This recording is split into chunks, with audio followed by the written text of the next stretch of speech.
파란 리본 TV입니다. 남편 아내 사용 설명서 코너이죠.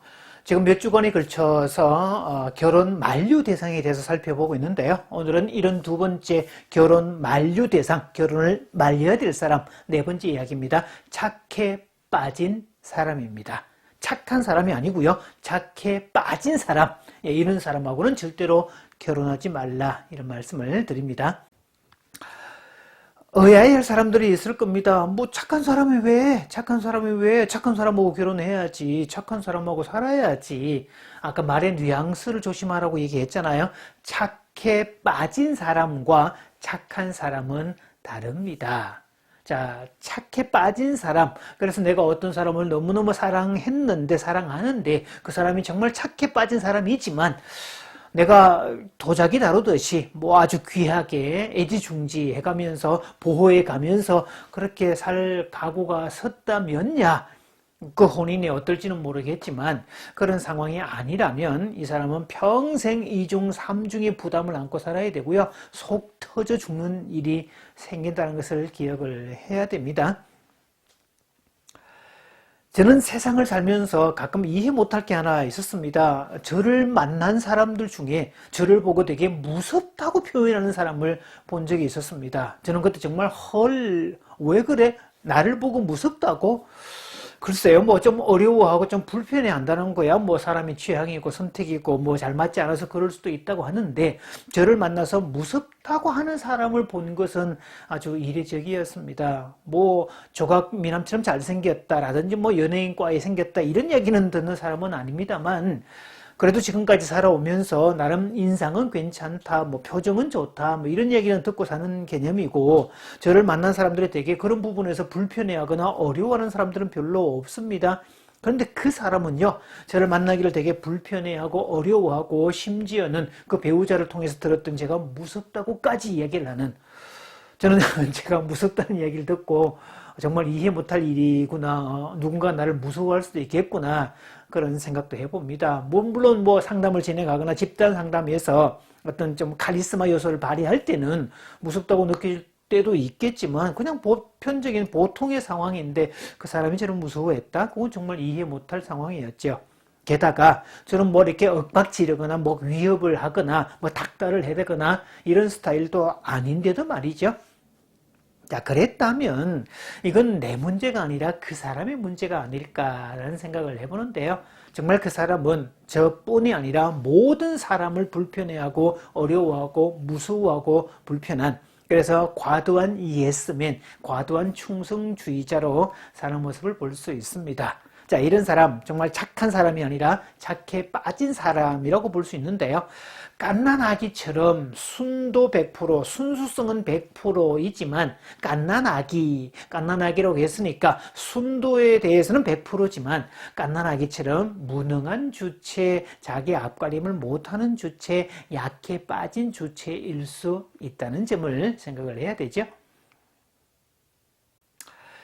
착해 빠진 사람은 착한 사람이 아니라 착해 빠진 사람은 의존성 인물입니다. 의존성이 너무 과한 사람들. 그래서 자기 인생의 주인공이 못 되고요. 자기한테 주어진 어떤 상황을 적절하게 처리하지 못하는 그런 경우가 있고, 이런 사람이 결혼하게 되면 자신의 배우자에게 모든 것을 의존하는 대상이 될 수 있습니다. 의지하는 관계는 좋지만 의존하는 관계는 아주 피차가 힘들 수 있다는 거죠.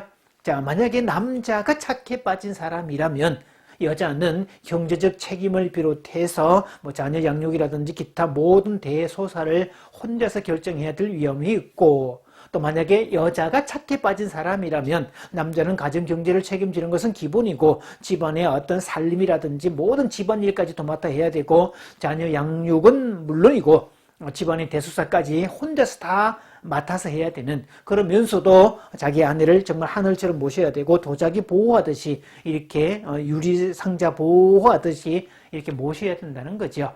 어떤 면에서 보면 차라리 결혼 안 했더라면 낫지 않았을까 라는 생각이 들 정도까지 생각할 수 있습니다.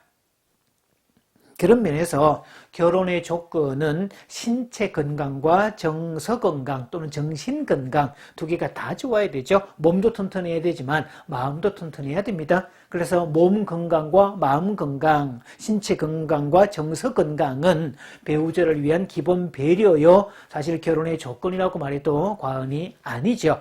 일단 사람은요, 정신 건강, 정서 건강, 정신 건강이 좋아야 어떤 다른 사람의 말에 대해서 액면 그대로 분석할 수 있고, 왜곡하지 않고, 왜곡된 사실로 다른 사람을 폄하하거나 비난하지 않고, 왜곡된 어떤 사실로 자신을 또 학대하거나 비난하거나 스스로 폄하하는 그런 일을 하지 않습니다.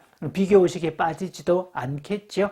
또 심리적 맷집이 튼튼해야 되는데요. 심리적 맷집이 튼튼해야 남들의 충고도 받을 줄 알고 받아들여서 자신을 발전시킬 줄도 알고 때로는 투람을 만났을지라도 그 상처를 딛고 일어서는 힘을 가질 수 있다는 점이죠. 그런데 착해 빠진 사람은 이런 기능들이 거의 없다고 보셔도 무방합니다.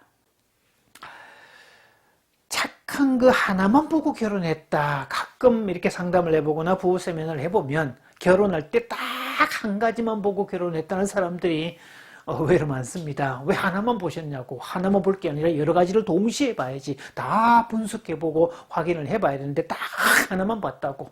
어떤 사람은 그래서 착한 거 하나만 보고 결혼했다가 된통당했다고 말하는 사람도 있죠. 뭐 두루 몇 가지가 있습니다. 돈을 보고 결혼했다. 돈 하나 많은 거 보고 결혼했다. 인물 하나 보고 결혼을 했다. 식구들이 많은 걸 보고 뭐 결혼을 했다. 그 사람이 학력을 보고 결혼했다. 또는 술, 담배 안 하기 때문에 결혼을 했다라든지 뭐 종교가 같았기 때문에 결혼을 했다. 이런 경우들이 많습니다. 결혼은 인생 전체가 걸린 문제이기 때문에 하나만 보고 결혼한다. 사실 어리석은 짓입니다. 절대로 하나만 보면 안 됩니다. 여러 가지를 동시에 다 봐야 되는 거죠. 만약에 하나만 보고 결혼을 했다면 이 사람은 그 배우자, 그 사람 자체가 아니라 그 배우자가 가진 상황, 배우자의 어떤 환경, 배우자에 대해 백그라운드를 사랑했다는 개념으로 해석할 수 있겠죠. 사람은 착해야 되는 거 맞습니다. 만약에 착한 사람들이 많다면 세상은 이미 유토피아가 만들어지지 않았을까요? 자, 착한 사람은 물론 권장사항이지만 착해 빠진 사람은 문제가 된다고 얘기했습니다. 아무리 착한 사람이라도 밟히면 꿈틀해야 되고 지렁이도 밟으면 꿈틀한다 그러는데 밟히면 항변할 줄도 알아야 되고 화내는 법도 알아야 되고 자기 권리를 찾는 것도 알아야 되고 또 자신이 억울한 일을 당하면 항변도 할 줄 알아야 되고 자기 권리를 찾아오는 것도 할 줄 알아야 되는 그래서 이 자연계 동물은요 두 가지 기능이 있잖아요. 새끼 때는 지극정성으로 보살피다가 나중에 성장해서 분리 독립을 시킬 때는 두 가지 기능을 첨부하죠. 자기 보호 기능과 사냥 기능. 그런데 착해 빠진 사람은 자기 보호 기능도 안 되고 사냥 기능도 턱없이 부족한 그래서 심리적 영악에 고착된 사람이라서 이런 사람과 결혼할 때 배우자는 평생 죽을 고생해야 된다는 거. 그래서 오늘 착한 사람하고는 결혼하시되 착해 빠진 사람하고는 결혼하지 말라 이런 말씀을 드렸습니다.